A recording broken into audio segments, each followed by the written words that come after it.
Hi guys, आप लोगों का मेरे यूट्यूब चैनल पे दोबारा स्वागत है।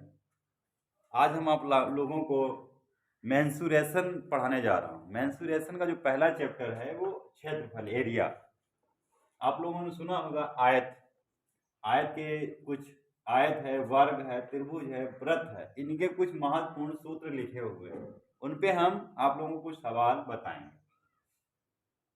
तो आयत सब लोग जानते हैं, जिसकी लंबाई दी होती है और चौड़ाई, यानी आमने सामने की भुजाएं बराबर हो, वो क्या कहलाता है? आयत। आयत आयत का मतलब ये होता है जिसकी आमने सामने की भुजाएं बराबर हो, यानी ये भी बराबर है तो ये भी बराबर होना चाहिए, ये बराबर है तो ये भी बराबर होना चाहिए, यानी उसे हम आयत कहते हैं। वर्ग का मतलब होता है जिसकी चारों भुजाएं बराबर हो। वर्ग का मतलब ये है जिसकी चारों भुजाएं बराबर वर्ग कहलाता है। त्रिभुज त्रिभुज में तीन भुजाएं होती हैं। कितनी होती हैं? तीन। समबाहु त्रिभुज में दो भुजाएं बराबर होती हैं। समकोण त्रिभुज में समकोण होता है, एक कोण उसमें समकोण होता है। ठीक है। और वृत्त भी आप लोग जानते होंगे, ऐसे करके वृत्त होता है, इसमें त्रिज्या होती है, त्रिज्या को रेडियस बोलते हैं। हमारे पास सवाल है आपका, एक आयताकार कमरे की लंबाई 12 मीटर तथा चौड़ाई 6 मीटर है, तो उस कमरे का क्षेत्रफल, परिमाप, विकर्ण ज्ञात करना है। तो हमें पता है कमरे की लंबाई पता है और कमरे की चौड़ाई पता है। लंबाई है 12 मीटर, चौड़ाई है 6 मीटर। ज्ञात क्या करना है? आयत का क्षेत्रफल। तो आयत का क्षेत्रफल निकालते हैं। आयत का क्षेत्रफल बराबर होता है लंबाई गुणे चौड़ाई, लेंथ गुणे वेट, यानी एल गुणे बी। लंबाई गुणे चौड़ाई। लंबाई है हमारे पास 12 मीटर और चौड़ाई है 6 मीटर। इसकी मल्टीप्लाई करते हैं। 12 की जो है 12 की 6 से मल्टीप्लाई करेंगे, 12 की 6 से गुणा करेंगे, 12 6 72, 72 मीटर। मीटर यानी मीटर स्क्वायर हो जाएगा, या वर्ग मीटर भी बोल सकते हैं। तो आयत का क्षेत्रफल निकाला। इसी प्रकार आयत का परिमाप निकालना है। आयत का परिमाप, आयत का परिमाप का सूत्र होता है 2 ब्रैकेट लंबाई प्लस चौड़ाई। लंबाई दी गई है 12 और चौड़ाई भी दी गई है 6 मीटर। दोनों में मीटर, तो मीटर लिख दिया। 12 और 6 कितना हो गया? 18। 18 की किससे गुणा करेंगे? 2 से। 18 दूनी 36। ये क्या हो गया आपका परिमाप। परिमाप या परिधि एक ही बात होती है। फिर निकालना है आयत का विकर्ण। आयत का विकर्ण। आयत का विकर्ण होता है लंबाई स्क्वायर प्लस चौड़ाई स्क्वायर। लंबाई दी गई है 12 और चौड़ाई दी गई है 6। 12 12 की मल्टीप्लाई करेंगे तो कितना होगा? 144 और 6 6 36। तो टोटल कितना हो गया? 36 और 144 को जोड़ते हैं तो कितना हो जाएगा? 180। Under root 180। 180 का वर्गमूल निकालेंगे तो कितना होगा? पॉइंट में आएगा, तो पॉइंट में निकालने की जरूरत ही नहीं है। इसकी हम मल्टीप्लाई करेंगे किससे? 10 से।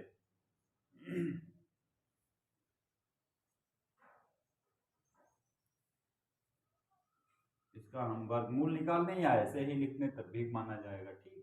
तो इसका वर्गमूल निकालने का तरीका है, पहले हम इसकी 2 से मल्टीप्लाई करेंगे इस प्रकार से, गुणनखंड करते हैं। अब 2 से होगा नहीं, 3 से होगा।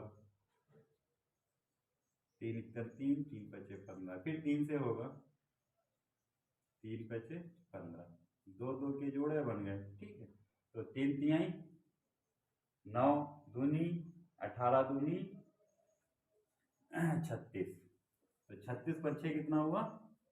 तो हम ऐसे लिख सकते हैं 36 गुणे 5। 36 का वर्गमूल होता है 6 अंडर रूट मीटर। ये क्या आ गया आपका विकर्ण। ठीक है, इसी प्रकार आप लोग और सवाल लगा सकते हो। यहाँ पे आप लंबाई चेंज कर दो, चौड़ाई चेंज कर दो और सवाल बना सकते हो। ठीक है, अगला सवाल देखते हैं। सवाल है हमारे पास, एक वर्गाकार मैदान की भुजा 18 मीटर है, तो उस मैदान का क्षेत्रफल, परिमाप एवं विकर्ण ज्ञात करना है। क्या ज्ञात करना है? तो उसका मैदान जो बना हुआ है वर्गाकार, जिसकी चारों भुजाएं बराबर होती हैं, उसका क्या ज्ञात करना है हमें? क्षेत्रफल, परिमाप और विकर्ण ज्ञात करना है। तो क्षेत्रफल का सूत्र है मेरे पास,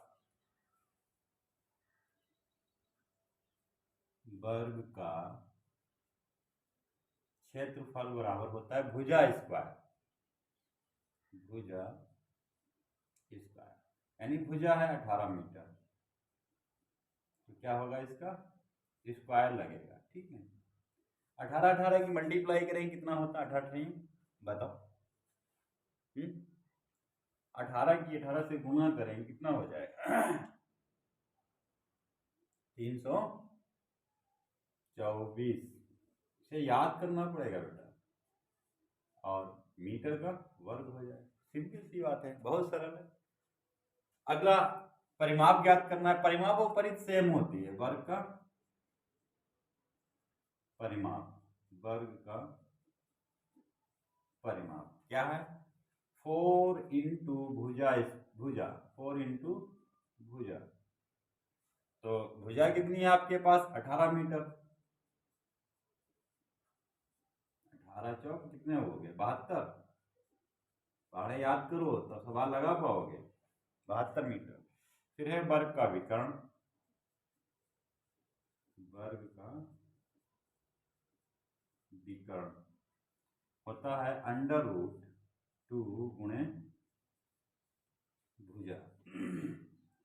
तो 2 गुणे कितनी भुजा है? 18 है, गुणे 18 मीटर। 18 दूनी कितना हो जाएगा?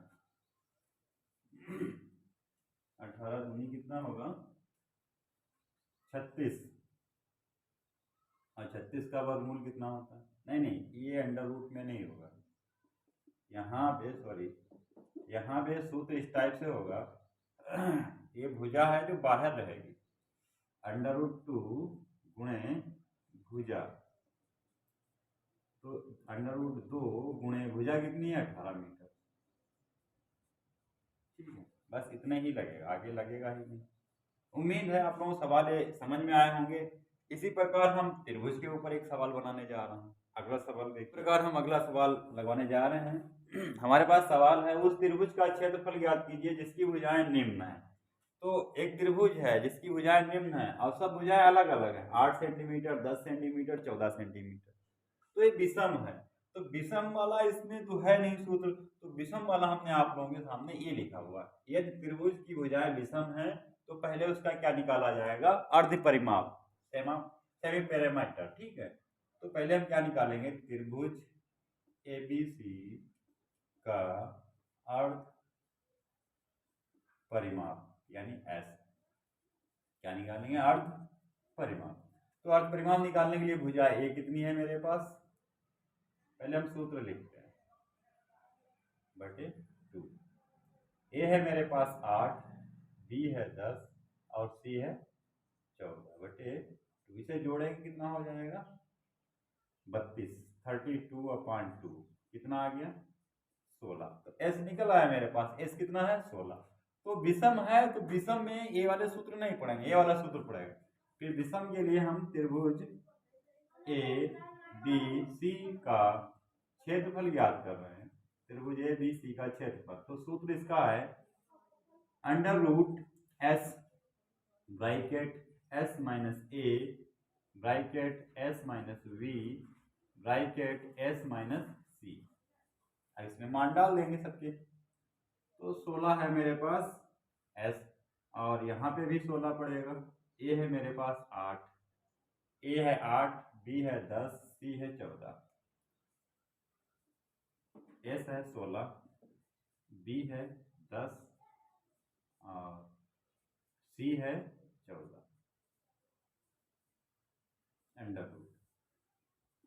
अब यहाँ पे इसकी मल्टीप्लाई कर दो सबकी, पहले ब्रैकेट ओपन करते हैं 16, यहाँ पे 8 माइनस हुआ तो 8 बचा, यहाँ पे 10 माइनस हुआ तो 6 बचा, यहाँ पे 14 माइनस हुआ 16 से तो 2 बचा। सबकी मल्टीप्लाई करते हैं, फिर इसका हम वर्ग निकालते हैं, इसका वर्ग निकालेंगे। तो सिंपल सी बात है, पहले उसके फैक्टर इसी में कर लें, 2 दूनी 4 दूनी 8 दूनी 16, 16 के फैक्टर कर लिए, फिर 8 के फैक्टर कर लेंगे, 2 दूनी 4 दूनी 8।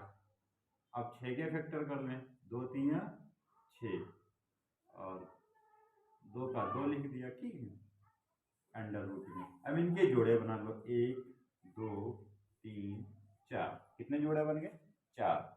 4 के जब जोड़े बने हैं तो हम कितनी बार लिखेंगे? 1 2 3 4, अंडर रूट 3 दूना 6। अब इसकी गुणा कर दो, 2 दूनी 4 दूनी 8 दूनी 16, अंडर रूट 6। ये क्या आ गया आपका? क्षेत्रफल। ये आ गया आपका क्षेत्रफल वर्ग सेंटीमीटर, ठीक है। क्षेत्रफल निकल आया आप लोगों का। इसी प्रकार अगला आप सवाल लगा सकते हैं। एक दूसरा सवाल जो इसमें दिया गया है सेम ऐसे ही लगेगा, उम्मीद है आप लोग लगा लेंगे। अब हम आते हैं अगले सवाल के लिए। इस प्रकार हम आप लोगों को अगला सवाल बताने जा रहे हैं। व्रत जानते हो आप लोग, व्रत में क्या क्या चीज होनी चाहिए, तो हम उससे लगा सकते हैं। व्रत में मात्र एक ही चीज मालूम होना चाहिए, हमें मालूम होना चाहिए त्रिज्या। और त्रिज्या क्या होती है? व्यास का आधा होता है। व्यास जो होता है डी आपका, उसका आधा क्या होता है? त्रिज्या। तो व्यास बराबर कितना है आपके पास व्रत का? 14 सेंटीमीटर। तो त्रिज्या कितनी रह जाएगी? इसकी आधी रह जाएगी। तो हमें ज्ञात क्या करना है? व्रत का क्षेत्रफल। व्रत का क्षेत्रफल का सूत्र होता है पाई आर स्क्वायर। पाई का मान होता है 22/7। अब इसमें 7 से करने वाली गिनती है तो हम पाई का मान डाल सकते हैं। तो 22/7 और आर का मान है मेरे पास 7, ठीक है। आर का मान कितना है? 7। तो मान डाल दिया आर का मैंने। अब इसका ब्रैकेट ओपन करते हैं। 7 की मल्टीप्लाई कितनी बार होगी? 2 बार। और ये सेंटीमीटर क्या होगा? स्क्वायर हो जाएगा। तो 7 नीचे है, 7 ऊपर कैंसिल हुआ। 7 की 22 से मल्टीप्लाई करेंगे, 7 दूनी 14 के 4, 7 दूनी 14 1 15 वर्ग सेंटीमीटर। एक आपका क्षेत्रफल निकला है। इसी प्रकार इसका परिधि निकालना है। व्रत की परिधि या परिमाप एक ही बात होती है। इसका सूत्र होता है 2 पाई आर। आर त्रिज्या रेडियस होती है, तो मेरे पास आर दिया गया यानी व्यास का आधा त्रिज्या होती है। तो पाई का मान पड़ेगा क्योंकि 7 से करने वाली गिनती है।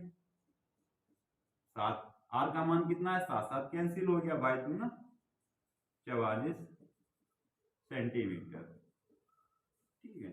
उम्मीद है आप लोगों को सवाल समझ में आया। आप अगले सवाल पे आते हैं। अगला सवाल देखते हैं। अगला सवाल है मेरे पास, उस समकोण त्रिभुज का क्षेत्रफल ज्ञात कीजिए जिसके आधार की लंबाई 4 सेंटीमीटर तथा लंब 3 सेंटीमीटर। तो हमारे पास लंबाई दी गई है आधार की और लंब दिया गया है। तो ये वाला समकोण त्रिभुज होगा, ठीक है। समकोण त्रिभुज का क्षेत्रफल होता है, समकोण त्रिभुज का क्षेत्रफल बराबर 1/2 आधार गुणे लंब, आधार इंटू लंब। तो आधार है मेरे पास 4 सेंटीमीटर और लंब है 3 सेंटीमीटर। 2 से इसकी भाग देंगे तो 2 बच जाएगा, 2 तो यहाँ 6 और सेंटीमीटर, सेंटीमीटर का क्या होता है? वर्ग सेंटीमीटर, ठीक है। समकोण का जो त्रिभुज है उसका क्षेत्रफल आ गया हमारे पास 6 सेंटीमीटर। और एक चीज याद रखना, जो क्षेत्रफल होता है वो वर्ग में ही आता है, उसकी इकाई वर्ग होती है, यानी उसकी जो इकाई होती है वो वर्ग में ही आती है, यानी डबल होती है, ठीक है। उम्मीद है आप लोगों को ये आज की क्लास अच्छी लगी होगी। इसी प्रकार आप लोग अपना घर पे इसी प्रकार के सवाल लगा सकते हैं। जो आपको समझ में ना आए आप कमेंट बॉक्स में जरूर बताइएगा। और इसी प्रकार हम आप लोगों को अगला, आज तो पढ़ाया मेंसुरेशन का क्षेत्रफल यानी एरिया, आगे आपको पढ़ाएंगे क्षेत्रफल के अलावा आप लोगों को पढ़ाएंगे पृष्ठीय क्षेत्रफल और आयतन, यानी the surface of area and volume, the surface of area and volume. Next होगा मेंसुरेशन का, उसमें आएगा बेलन, शंकु और गोला। ठीक है, तब तक आप लोग इस पे अपना वर्क कीजिए, और जो सवाल ना समझ में आए कमेंट बॉक्स में बताइए। और जिन लोगों ने अभी तक मेरा चैनल सब्सक्राइब नहीं किया है वो चैनल को सब्सक्राइब कर लें, और अच्छे अच्छे वीडियो आगे आते रहेंगे। धन्यवाद।